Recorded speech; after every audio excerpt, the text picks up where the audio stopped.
Naglalakad na tayo mga par papasok doon sa school ni Inday. Bili pa tayong kape doon sa Tim Hortons. 10:05 na mga par. Too late na tayo na konti.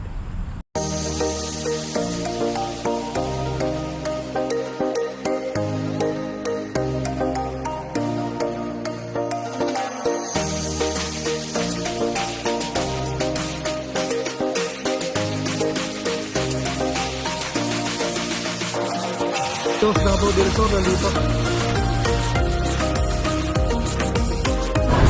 Oh, Canada!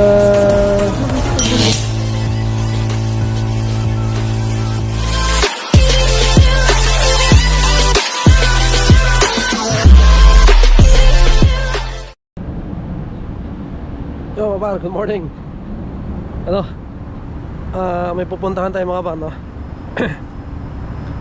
Pupunta tayo sa ano pala, sa assembly nila Inday sa school. Parang sa respect mga par, sa tingin sa anti-bullying mga par, no? Pupunta tayo doon para umattend mga par. Ito yung first time natin na maka-attend sa ano, no? Sa kahit anong program sa school ni Inday. First time natin ito mga par. Kasi nga noon lagi tayong busy mga par, no? Lagi tayong may trabaho. Sa mga ano, may mga activity sila. Talagang dito nakaka-attend. Pati si Mrs. naman kasi mayroon din ano sa school, no? Pero ayan, siguro matutuwa si Inday ngayon na pupunta tayo sa kanyang school. Natutuwa rin tayo mga par, no? Ano tayo, kaya gawa natin to, no? Dahil nga sumakto rin, no? Wala tayong trabaho sa ngayon. Malapit na naman yung school na Inday, no? Ilang stop lang galing dito sa amin, yung 4 na stop.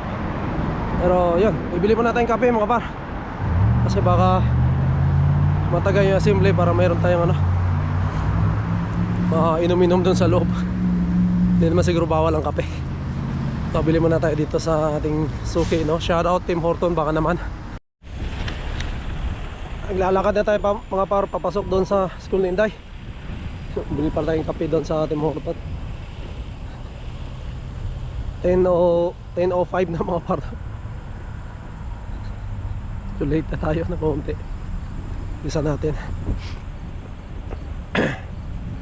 Dito ako dumadaan mga par, no? Pag sinusunod ko si Inday dati nung winter, yun yung pagkakaiba nung winter tsaka ngayong yan, fall na nga ngayon mga par, no?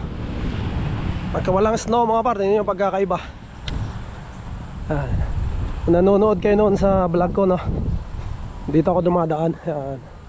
Bumaba sa kabila dito. Napakaganda, di ba? Green, may mga dahon. Pag winter talaga, ano to, dito lang halos ka dumadaan sa gitna, oh. Kasi ito puro snow. Puro snow yan lahat. So yan lang.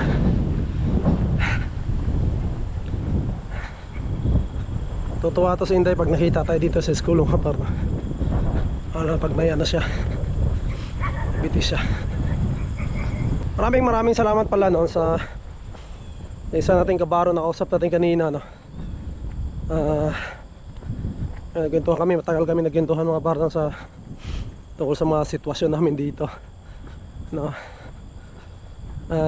Matagal na rin pala siyang nanonood sa atin mula pa nung nandoon pa siya sa Pilipinas, no? Sabi niya medyo nakaka-relate daw siya sa atin, no? Kasi yun nga, papunta rin sila doon, no? Temporary lang din sila. Kaya yan, sabi ko nga sa kanya, ano lang tayo dito, tulungan, no? Mga Pilipino, tulungan kasi pare-pares naman tayo ng sitwasyon, no? And yan, maswerte tayo mga par pag may mga Pilipino na tumulong din sa atin, na citizen na rito or PR na rito, no? Na nag-share din ng kanilang mga experience. Napakaganda po nun, no? And sana no, willing silang mag-share din ng kanilang mga experience mga par. Kasi napakalaking bagay po nun para sa amin, no? Yung mga baguhan dito sa Canada, na para hindi kami malito, hindi kami maligaw, hindi kami magkamali, no?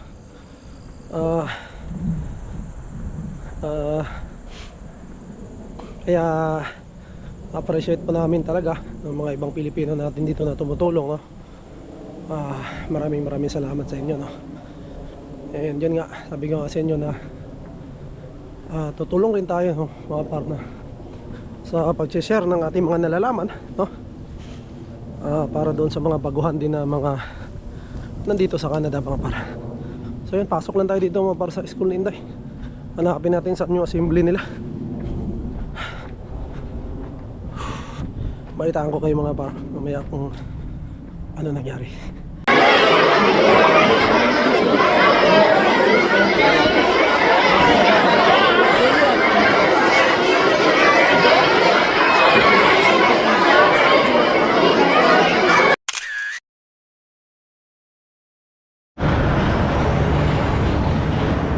Galing na tayo sa school ni Inday, mga parto. Yun, di ko alam mga parto na makakatanggap pala siya ng award. Akala ko ano lang talaga, no?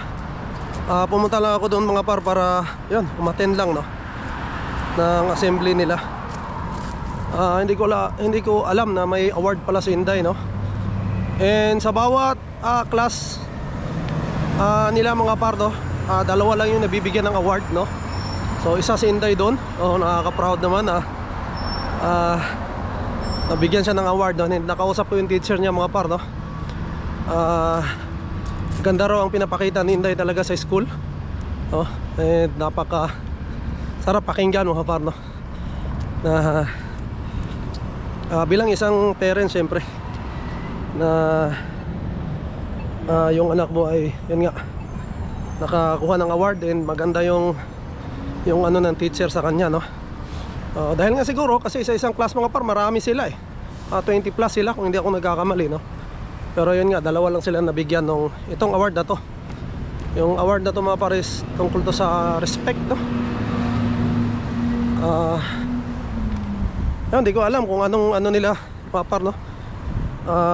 Criteria nila sa pag determine o pag ano kung sino may bibigyan ng award. Pero nakakatuwa lang na isa si Inday sa nabigyan, no? Nakaka-proud nabigyan siya. And yun nga, nakausap ko yung teacher, sabi niya Heaven is doing very good at school.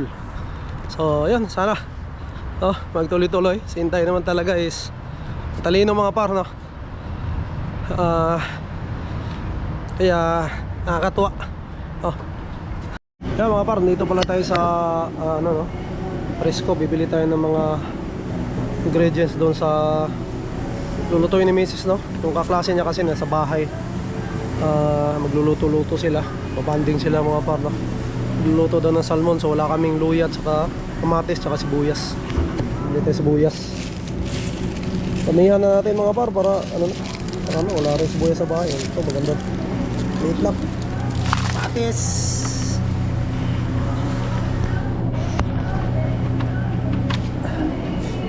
Tayong ano na lang, luya. Ibili rin tayo ng ice cream mga par, no? Saka soft drinks na lang. Pasuwi na tayo. Nandito yung ice cream na gusto ni Mrs. Yung naku, mayroon pa talaga, oh. Lime. So ayun, kabili na tayo mga par. Ano lang naman binili natin, no? Sibuyas, kamatis, bawang, sibuyas, kamatis, luya, tsaka yung soft drinks. Pauwi na tayo, lalakarin na natin. Lakad gaming tayo mga par.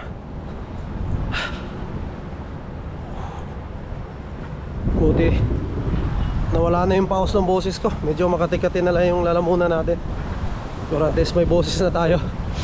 Kailangan pa ko mag-vlog na nakaraan mga parno kasi walang boses talaga. Buti na lang mayroon na.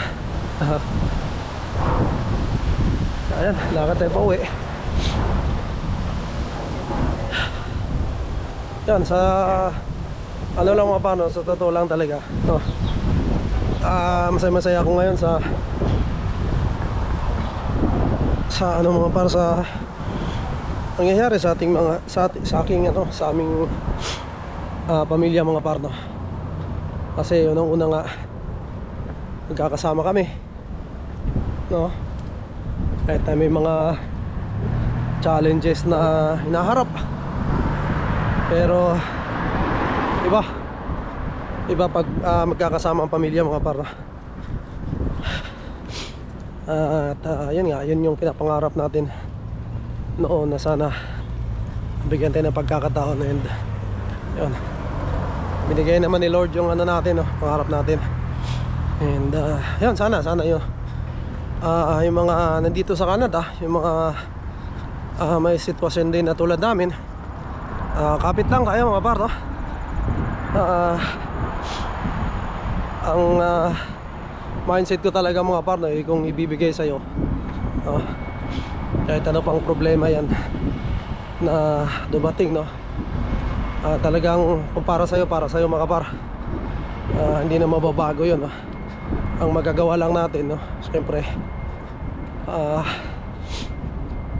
magano tayo, no, magdasal, no, ang siyempre maghanap na rin kung anong ikabubuti sa mga documents natin dito, para tayo ay makapag-settle, ano mga par, no, maging stable tayo rito. Kasi napakaganda nga rito sa Canada mga par, especially sa mga bata. Ganda talaga ng ano nila, no? Alas lahat naman mga par, no, nakasama natin, nakilala natin, pag tinatanong mo sila kung bakit sila nag-Canada, yung iba mga par, magaganda na ang buhay sa Pilipinas, no? Baga stable na, maganda ang trabaho, may malaking bahay, may sasakyan, no? May mga ipon pa, no? Pero pag tinanong mo sila kung bakit sila nag-Canada, is talagang dahil sa pamilya mga par, dahil sa mga bata. Kasi tingin nila, no, na mas magandang future dito sa mga bata mga par. Lalong lalo na yung suporta ng gobyerno sa mga bata is napakaganda. Sa Pilipinas meron din naman, pero iba pa rin talaga yung Canada mga par, no? Iba ang suporta ng gobyerno rito, kaya maganda, no, para sa kanila in the future, no, and para na rin maging maayos sila pagdating ng panahon, pag tayo ay matandaan na mga par. Yun, nagawa natin mga par, no, yung dapat natin gawin, sinubukan natin, no? Kung hindi man tayo magtagumpay dito sa Canada, no, maaaring may ibang plano may ibang plano si Lord mga par para sa atin, no? Pero hanggat maaari, no, tignan natin kung kapag stay tayo rito, no, tignan natin kung ibibigay ni Lord din, no? At kung ibibigay man niya is talagang aking pasalamat na din mga par, no? Yun, sa panahon ngayon, sa ano ngayon, natutuwa ako mga par sa mga nangyayari kay Inday, no? Kaya lagi ako nakasuporta, lalong lalo na ngayon na may oras tayo na pumunta sa school niya para makita tayo. Iba yung ano niya, iba yung tuwa niya kanina mga par, nung makita niya ako, no? Kung pagtayo pa lang niya, nung tinawag yung pangalan niya mga par, no, lumingon na siya sa likod, no? Tinitingnan niya kung nandun ako, kasi sabi ko sa kanya pupunta ako. So lumilingon na siya, tinitingnan niya, medyo nalungkot siya nung hindi niya ako makita. Pero kumakaway na ako sa gilid mga par, nasa gilid kasi ako, hindi niya ako nakita. Hindi naman ako pwedeng sumigaw kasi nga maingay, kasi ano yung mga par, no, gymnasium sa loob. So yun, hinihintay ko lang na makita niya ako, hanggang yun nga, yung nandun na siya sa harap, no? Pagtayo niya, nung tinawag ulit yung pangalan kasi bibigyan na ng award, tumayo siya, lumingon siya uli sa likod, tumingin hanggang kinakawayan ko, kasi nagtatayuan na rin yung mga parents, no? Kasi pipicture na sila. Nakita niya ako mga parang yung tuwa niya talaga iba. Talagang tumakbo siya papunta sa akin. Iba yung tuwa ni Inday, no? Kung makita niya tayo, talagang ano rin siya. Kung tayo nakasupport sa kanya, yun yung kailangan ng mga bata, mga par. Nandun tayo bilang tatay, bilang parents niya, na nakasuporta sa lahat ng mga ginagawa niya. So yun lang. Proud ako kay Inday, mga par. Sa totoo lang sa ngayon, sa nangyayari sa kanya. Yun lang, mga par. Maraming salamat, no? At sa lahat ng nakasuporta sa atin, sa mga kwentong Canada natin, no? Mga sarili nating experience dito sa Canada. Maraming salamat, mga par. I-share ko lang din yung experience ko rito sa Canada, mga par. So yun lang, mga par, dito ako sa bahay. Maraming salamat. To God be all the glory, and we'll see you on the next one. Bye.